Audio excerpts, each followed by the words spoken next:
Some roads have stories.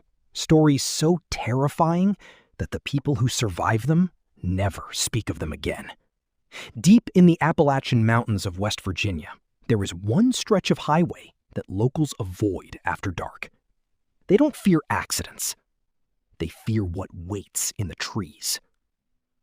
On a stormy October night, emergency dispatch received a call unlike any before it. A pickup truck had stopped in the middle of the highway. The engine was still running. The headlights were still on. But the driver was nowhere to be found. When deputies arrived, they discovered something impossible.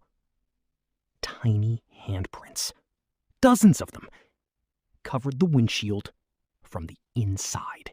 The 911 recording ended as mysteriously as it began. The operator repeatedly asked if anyone was still on the line. There was only silence, broken by bursts of static. Then, a young boy's voice whispered just 6 chilling words. He made another wish. The call disconnected instantly. No child was ever found inside the truck. No fingerprints matched anyone in the county. And the driver was never seen again. The investigation led Sheriff Daniel Harper to Ravens Hollow, a forgotten mining town buried deep within the Appalachian Mountains. The place looked frozen in time. Businesses stood abandoned. Homes slowly surrendered to nature. The remaining residents rarely smiled and almost never spoke about the forest. Everyone seemed to share the same invisible fear, as though something was still watching the town, patiently waiting. Sheriff Daniel Harper wasn't a man who believed in ghosts. At 42, he trusted facts, evidence, and logic. But logic had never explained the greatest tragedy of his life. 8 years earlier, his only son, Ethan, disappeared somewhere in these same mountains. Hundreds of volunteers searched for weeks. Helicopters scanned every valley. Tracking dogs followed every scent. Nothing. No footprints. No clothing. No body. Only questions that never stopped haunting him. Now, another disappearance had brought him back to the place he'd spent years trying to forget. The oldest resident in Ravens Hollow was Mary Ellis. She had lived there for nearly 8 decades. When Daniel showed her the latest missing person file, the color drained from her face. Without saying a word, she handed him a stack of yellowed newspaper clippings. Different years, different victims. The same horrifying pattern. Children, parents, campers, travelers, all vanished after entering the forest. Then Mary quietly spoke the words that no one else in town dared to say. Don't go into those woods after sunset. The magic boy is still looking for someone to play with. Daniel almost laughed. Mary didn't. For the first time, the sheriff began to wonder if this case was unlike anything he'd ever faced.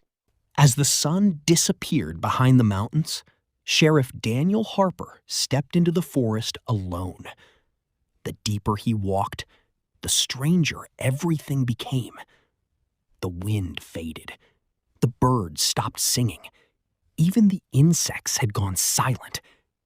It was as if the entire forest was holding its breath, waiting for something. Daniel had searched these woods years ago for his son. Every step brought back memories he had spent years trying to bury. But this time, something felt different. He wasn't alone. Then, without warning, a faded red rubber ball rolled across the trail.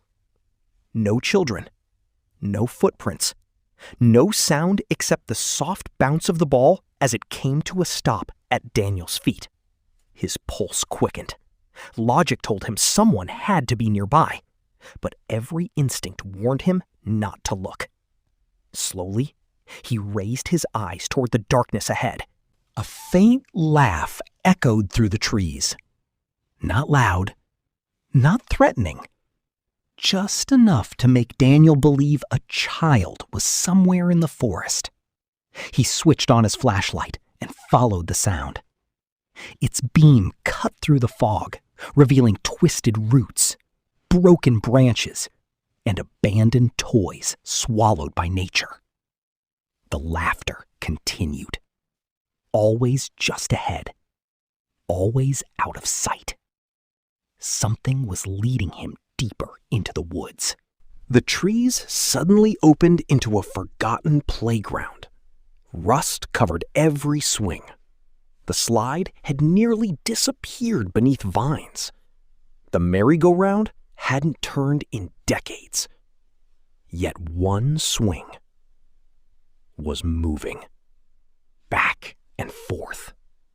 Back and forth. There was no wind. Then Daniel saw him.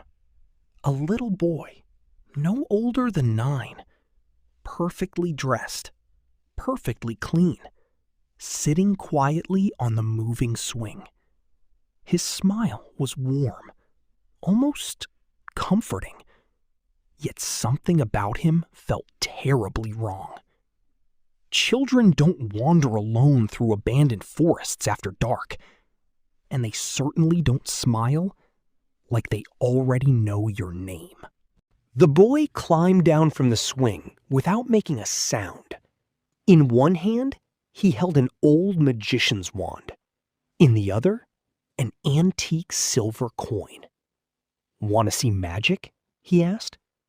Before Daniel could answer, the boy flipped the coin into the air. It vanished. Daniel searched the ground. Nothing. Then he reached into his jacket. The coin was inside his pocket. Impossible. No one had touched him. No one had even come close. Daniel took a step backward. He wasn't looking at an ordinary child. For just a single heartbeat, the boy's bright blue eyes became endless pools of black. No pupils. No whites. Only darkness. Then, just as quickly, the blue eyes returned. The boy smiled again, as though nothing had happened. Daniel left the forest before sunrise. He told himself exhaustion was playing tricks on his mind.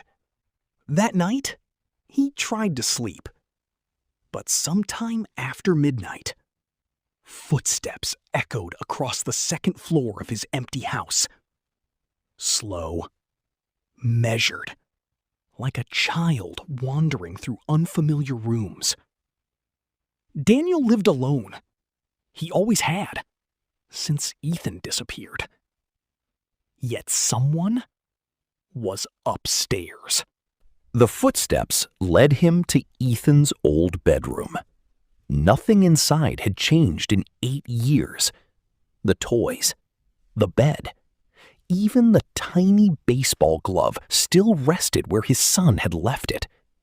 Then Daniel noticed something that made his blood run cold. The next morning, Daniel returned to the sheriff's office, hoping the body camera would prove he hadn't imagined the boy.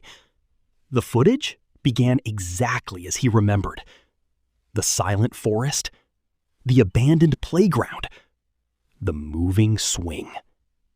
Daniel watched himself stop, speak, even smile. But there was one terrifying difference. The little boy wasn't there. On the recording, Daniel appeared to be talking to empty air.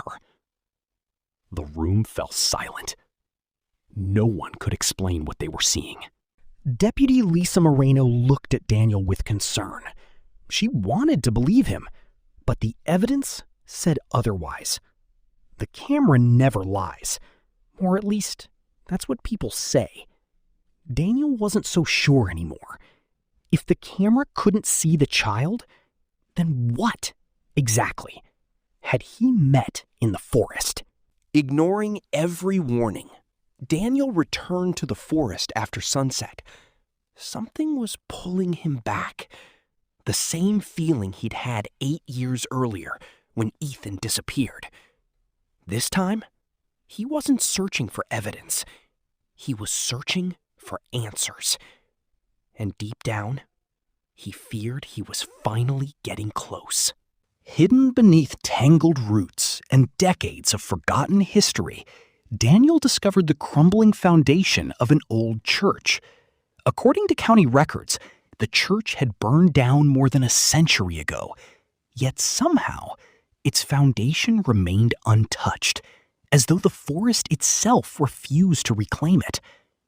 Near the altar, he noticed a narrow staircase disappearing into darkness. Daniel switched on his flashlight and stepped below the earth. The air grew colder with every step. The smell of wet stone filled the narrow passage. Ancient symbols covered the walls, symbols unlike anything he had ever seen. Some looked like prayers. Others looked like warnings. None of them had been made recently. Yet someone, or something, had kept this place hidden for generations. The tunnel opened into an enormous stone chamber. Its walls were covered from floor to ceiling with names. Hundreds of them.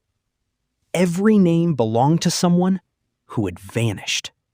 Children, parents, travelers, each carved carefully into the stone.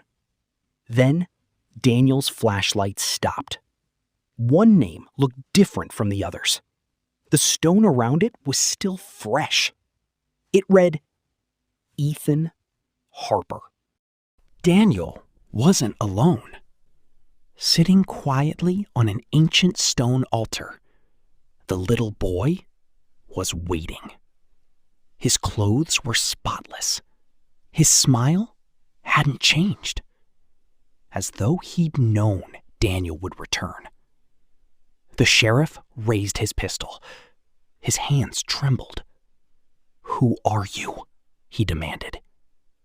The boy tilted his head and answered softly, "I forgot. A long time ago." The boy lifted his wand. The chamber shivered. Stone walls bent like reflections in water. The floor stretched impossibly beneath Daniel's feet. Dust stopped falling. Time itself seemed to hesitate. Nothing around him obeyed the rules of reality anymore. The forest, the church, even gravity, all of it answered to the child standing before him. One by one, figures emerged from the darkness. Dozens of children, silent, motionless. None had aged. Some wore clothes from the 1960s, others from the 1980s. Some looked as though... Then Daniel saw him, standing quietly among the others. Was Ethan, still 8 years old, still wearing the same blue shirt from the day he vanished. The years had never touched him.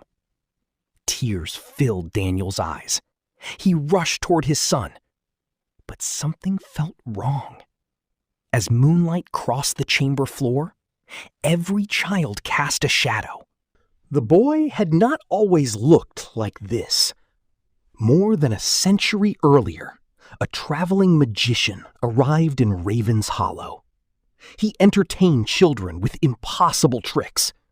Coins appeared from thin air. Flowers bloomed from empty hands.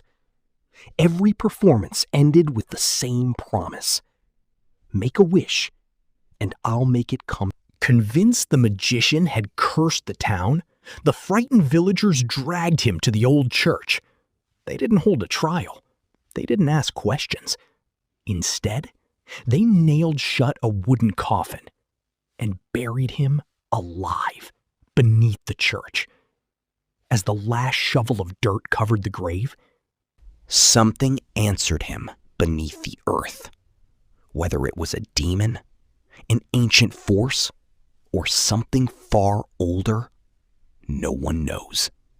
But the man who entered... The little boy looked up at Daniel. There was no anger in his face, only sadness. I've been alone for so long. Every child who made a wish stayed with me. Nobody grows old here. Nobody... As Daniel spoke, the boy's smile disappeared. Tiny cracks spread across his porcelain skin.